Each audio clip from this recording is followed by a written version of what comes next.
अस्सलाम वालेकुम क्लास। आज के लेक्चर में हम पढ़ेंगे व्हाट इज़ यूनिवर्सल सेट। ठीक है, the set of all elements under consideration is called the universal set. जितने भी एलिमेंट्स होते हैं, सारे एलिमेंट्स जो हैं वो अंडर कंसिडरेशन होते हैं, is called the universal set. ऐसे सेट को हम कहते हैं universal set. The universal set is usually denoted by you. तो जो यूनिवर्सल सेट होता है उसको हम यू से डिनोट करते हैं। For example A equals to 2 4 6, A B equals to 1 3 5।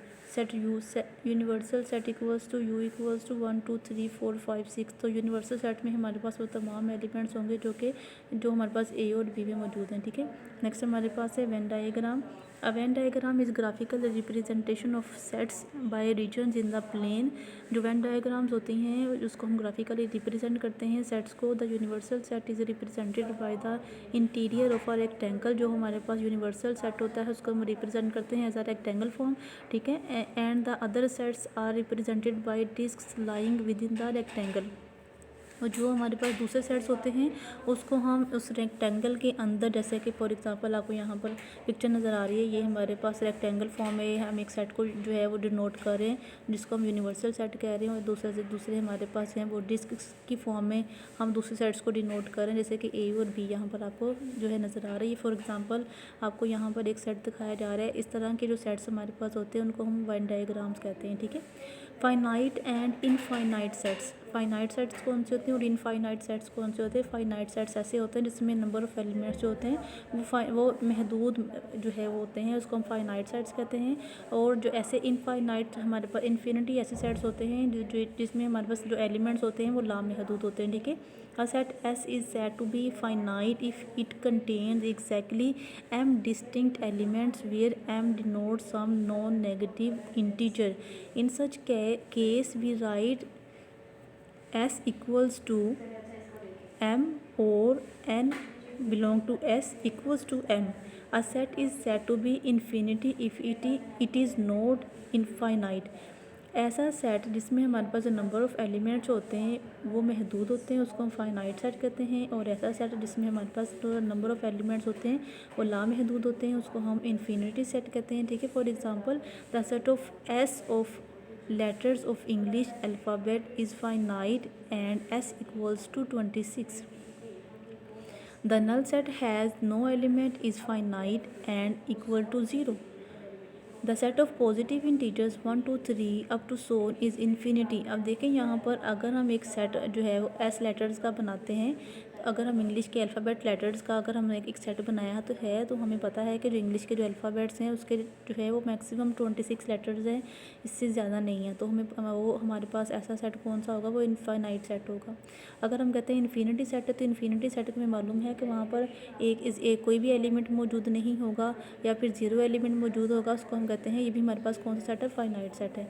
लेकिन अगर हम कहते हैं कि अगर हमारे पास सेट ऑफ पॉजिटिव नंबर्स का इंटीजर्स का अगर हमारे पास एक सेट है तो पॉजिटिव नंबर्स तो जो है बहुत ज़्यादा हमारे पास आ जाते हैं, तो वो हमारे पास लामहदूद सेट बन जाएगा, यानी कि इन्फिनिटी सेट बन जाएगा।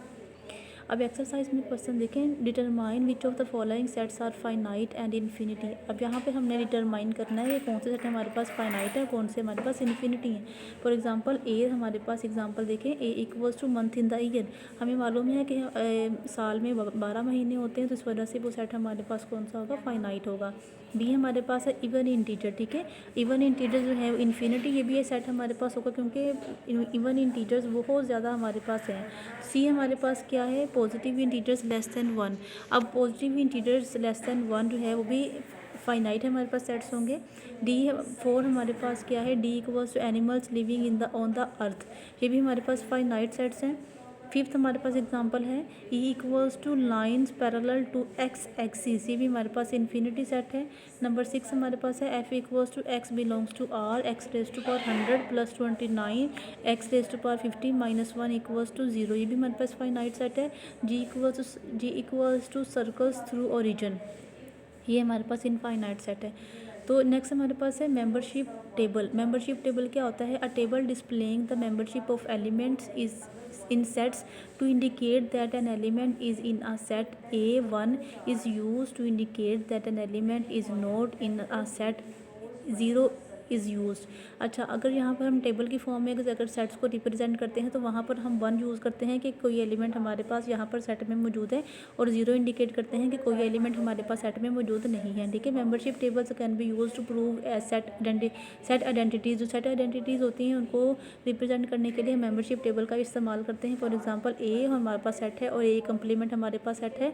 अगर ए की वैल्यू 1 है तो ए कंप्लीमेंट में इसकी वैल्यू 0 हो जाएगी। अगर ए में हमारे पास एलिमेंट 0 है तो ए कंप्लीमेंट में वो उलट कर देगा, यानी कि उसकी वैल्यू 1 कर देगा। ठीक है, the above table is the membership table for complement of A. Now in the above table note that if an element is the member of A then it cannot be member of A complement. अगर हम कहें कि ए हमारे पास ए का जो element है वो ए complement का मेंबर नहीं है। Thus where in the table we have 1 for A, in the row we have 0 in A complement. आप देख सकते हैं कि अगर हमारे पास ए सेट में 1 है तो ए कंप्लीमेंट में 0 हो जाएगा, और अगर ए में 0 है तो ए कंप्लीमेंट में 1 हो जाएगा। Similarly if an element is not a member of A it will be the member of A complement. So we have 0 for A and 1 for A complement. Next हमारे पास वेन डायग्राम्स है। Venn diagrams क्या होती हैं? अगर हमने union को Venn diagram के फॉर्म में रिप्रेजेंट करवाना हो तो यूनियन आपको मालूम है कि अगर दो सेट्स को हम कंबाइन कर देते हैं तो वो हमारे पास क्या बन जाता है? यूनियन सेट बन जाता है। ठीक है, यूनियन की है let A and B subset of a universal set U. अगर हम कहते हैं कि ए और बी जो है वो सबसेट्स हैं यूनिवर्सल सेट यू के, the union of sets A and B is the set of all elements in U that belong to A और to B or to both and is denoted by A union B. Symbolically A union B equals to X belongs to U such that X belongs to A or X belongs to B. For example let U equals to A B C D E F G। अगर हम यहाँ पर example लेते हैं कि एक हमारे पास सेट है A B C D E F G और ए हमारे पास सेट है ए सी ई जी और बी हमारे पास सेट है डी ई एफ जी। तो अगर हम ए यूनियन बी करते हैं तो X belongs to U such that X belongs to A और एक्स बिलोंग्स टू बी।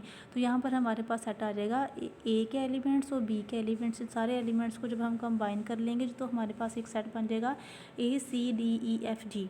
तो देखिए यहाँ पर अगर हम वेन डायग्राम के फॉर्म में अगर यूनियन को रिप्रेजेंट करवाना चाहें तो देखिए यहाँ पर हमने एक रेक्टेंगुलर फॉर्म इस्तेमाल करनी है जो कि हमारे पास यूनिवर्सल सेट होगा, और यहाँ पर हमने क्या करना है? ए को और बी को इस तरह से कंबाइन कर देना, और ए शेड कौन सा करना है?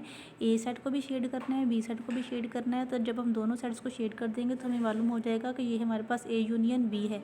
और आपने इसकी जो है इसकी इस तरह से कैप्शन भी लिखनी है कि यहाँ पर वेन डायग्राम में आप क्या रिप्रेजेंट करवाने जा रहे हैं। मीन्स आप यहाँ पर ए यूनियन बी करवा रहे हैं, ए इंटरसेक्शन बी करवा रहे हैं, ए कंप्लीमेंट करवा रहे हैं। तो यहाँ पर आपने कैप्शन लाजमी लिखनी है जो आप एक्शन परफॉर्म कर रहे हैं उस वेन डायग्राम में। ठीक है, अब यहाँ पर देखिए ये हमारे पास ये जो फॉर्म होती है ना, अगर हम सेट्स को ए यूनियन बी को इस तरह से रिप्रेजेंट करें वेन डायग्राम की फॉर्म में तो आपने इस तरह से रिप्रेजेंट करवाना है। ठीक है, रिमार्क क्या है? 1 है A union B equals to B union A, that is union is commutative. You can prove this very easily only by using definition A subset A union B and B subset A union B. The above remark of subset is easily seen by the definition of union. Membership table यहाँ पर अगर हम use करें तो यहाँ पर देखें आप इसको इस तरह से आप लिखेंगे ए यूनियन बी है, ए और बी आप इस तरह से लिखेंगे, और ए की जब वैल्यू 1 होगी अब आपने क्या करना है? 1 1 इस तरह से आपने यूज़ करना है। मैं आपको शॉर्ट मेथड बताती हूँ। अगर दो आपके पास ए यूनियन बी हो और आपने मेंबरशिप टेबल बनाना हो, ठीक है, तो अगर आपके पास दो वैल्यूज़ हों जैसे कि ए और बी हमारे पास दो सेट्स हैं ना, तो 2⁻² क्या हो गया? 4। तो हमारे पास कितनी वैल्यूज़ होनी चाहिए? 4 वैल्यूज़ होनी चाहिए, यानी कि देखिए 1 2 3 और ये 4। इस तरह से ये आपने क्या करना है? 1 1 0 0 1 0 1 0 इस तरह से आपने लिखना है। ठीक है, जैसे कि यहाँ पर आपको टेबल में यहाँ पर नज़र आ रहा है। तो यूनियन बी का यहाँ पर क्या मतलब है? यूनियन बी का यहाँ पर आपने कौन सा ऑपरेशन अप्लाई करना है? यूनियन में आपने और ऑपरेशन अप्लाई करना है। ठीक है, जैसे कि लॉजिकल ऑपरेटर्स में हम और ऑपरेटर अप्लाई करते थे ना, तो अगर ए की वैल्यू ट्रू है, बी की वैल्यू भी ट्रू है, तो ए यूनियन बी में हमारे पास आ जाएगा ट्रू, यानी कि 1। अब मैं ट्रू को 1 कह रही हूँ और फॉल्स को 0 कह रही हूँ। ठीक है, और अगर हमारे पास ए में 1 है और बी में हमारे पास 0 है, तो अगर एक भी 1 आ गया ना यूनियन में तो हमारे पास यूनियन में आंसर 1 आ जाएगा। अब देखिए यहाँ पर ए में 0 है और बी में हमारे पास 1 है और यूनियन में हमारे पास आ जाएगा 1। अब देखिए नेक्स्ट हमारे पास ए में 0 है और बी में हमारे पास क्या है 0, ए यूनियन बी हमारे पास आ जाएगा 0, ठीक है। तो 0 0 अगर होगा तो आंसर हमारे पास 0 होगा। जब अगर दोनों वैल्यू 0 होंगी तो हमारे पास आंसर 0 होगा। अगर एक भी वैल्यू हमारे पास 1 आ गई तो आंसर में हमारे पास 1 आ जाएगा, ठीक है। Remark, this membership table is similar to the truth table for logical connective distinction. अगर आपने जो लॉजिक्स अगर आपने पढ़ी हो तो लॉजिक्स में एक टेबल होता है डिस्टिंक्शन का, यानी कि और का टेबल होता है, और का, ठीक है। और ये हमारे पास लॉजिकल फंक्शन होता है और वहाँ पर ये टेबल हमारे पास बनता है। अगर हमारे पास एक भी वैल्यू ट्रू होती है ना तो आंसर हमारे पास ट्रू आ जाता है। ये और की फंक्शन, ये और की खासियत है, ठीक है। इंटरसेक्शन हमारे पास क्या होता है, इंटरसेक्शन मीन्स तकाते लेना, ठीक है। Let A and B subsets of a universal set U, the intersection of sets A and B is the set of all elements in U that belong to both A and B is denoted by A intersection B. हम इसको denote कैसे करते हैं, हम इसको denote करते हैं ए intersection B, ठीक है। A intersection B equals to X belongs to U such that X belongs to A and X belongs to B. अब हमारे पास जो कॉमन एलिमेंट्स होंगे ना इंटरसेक्शन में हम वो लिखेंगे। अब जैसे कि for example let U equals to A B C D E F G, ये हमारे पास यूनिवर्सल सेट है और ए के एलिमेंट्स हमारे पास हैं ए सी ई जी और बी के एलिमेंट्स हैं D E F G. A intersection B देखें, जो कॉमन एलिमेंट्स होंगे ए में और बी में कॉमन एलिमेंट्स होंगे ए इंटरसेक्शन में वो आएंगे। अब देखें ए सेट हमारे पास ए में मौजूद है, बी में मौजूद नहीं है। सी सेट ए में मौजूद है, सी एलिमेंट जो है वो ए में मौजूद है, बी में मौजूद नहीं है। ई जो है ए में मौजूद है और बी में भी मौजूद है, तो हम यहाँ पर क्या करेंगे ई लिख देंगे, ठीक है। अब देखिए नेक्स्ट हमारे पास जी एलिमेंट जो है ए में मौजूद है और जी एलिमेंट बी में भी मौजूद है, तो हम यहाँ पर ए इंटरसेक्शन बी में जी भी लिखेंगे, ठीक है। और इसको हम ग्राफिकली किस तरह से रिप्रेजेंट करेंगे, मीन्स इसको वेन डायग्राम के फॉर्म में किस तरह से रिप्रेजेंट करेंगे। सबसे पहले हम यहाँ पर एक यूनिवर्सल सेट बनाएंगे। यूनिवर्सल सेट बनाने के बाद हम यहाँ पर ए सेट बनाएंगे, ठीक है। ये ए सेट हो गया, क्योंकि इसके कुछ एलिमेंट्स हमारे पास कॉमन है, सारे के सारे एलिमेंट्स हमारे पास कॉमन नहीं है, तो यहाँ पर हमारे पास बी आ जाएगा और हम जो सेंटर वाला पोर्शन है इसको हम शेड कर देंगे। शेड करने का मकसद ये होगा कि ए और बी के जो हमारे पास कुछ एलिमेंट्स हैं वो कॉमन है, तो यहाँ पर हम इंटरसेक्शन ले रहे हैं इसका, ठीक है। वेन डायग्राम फॉर इंटरसेक्शन, ये हमारे पास वेन डायग्राम थी इंटरसेक्शन की।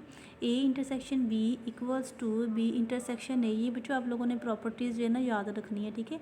A intersection B equals to B intersection A. Number 2 हमारे पास है ए इंटरसेक्शन बी सबसेट है ए का and A intersection B subset है बी का। नंबर 3 हमारे पास है A if A intersection B equals to 5 then A and B are called disjoint sets. अगर हम ए इंटरसेक्शन बी लेते हैं ना, अगर हमारे पास रिजल्ट जो है वो नल सेट आता है, मीन्स इसमें कोई हमारे पास एलिमेंट मौजूद नहीं होता, तो ऐसे सेट को हम कहेंगे डिस्जॉइंट सेट्स। और अगर हम मेंबरशिप टेबल के थ्रू जो है वो ए इंटरसेक्शन बी को बताना चाहें तो हम इस यहाँ पर कौन सा ऑपरेशन अप्लाई करेंगे, यहाँ पर हम एंड ऑपरेशन अप्लाई करेंगे। आपको एंड की प्रॉपर्टी मालूम है ना कि अगर हमारे पास एक भी ज़ीरो आ जाता है ना तो आंसर में हमारे पास ज़ीरो आ जाता है, ठीक है। यहाँ पर देखें सेम वही वाला फार्मूला हम यूज़ करेंगे। अगर हमारे पास 2 सेट्स हैं ना, यानी कि देखिए यहाँ पर ए सेट हमारे पास है, बी सेट से 2 सेट आ गए, तो हम 2n वाला फार्मूला याद कर जो है वो अप्लाई करेंगे। अब n हमारे पास क्या है 1 और 2 आ गया, तो 2 क्या हो गया 4। अब यहाँ पर कितनी हमारे पास मेंबर्स होंगे 4, यानी कि देखिए 1 1 0 0 1 0 1 0। अब यहाँ पर हम एंड जो है वो प्रॉपर्टी अप्लाई करेंगे। अब देखें 1 1 आंसर आ गया 1 और 0। अब देखें एक 0 हमारे पास आ गया तो आंसर भी हमारे पास आ गया 0 0 1 0 0 0 0, ठीक है।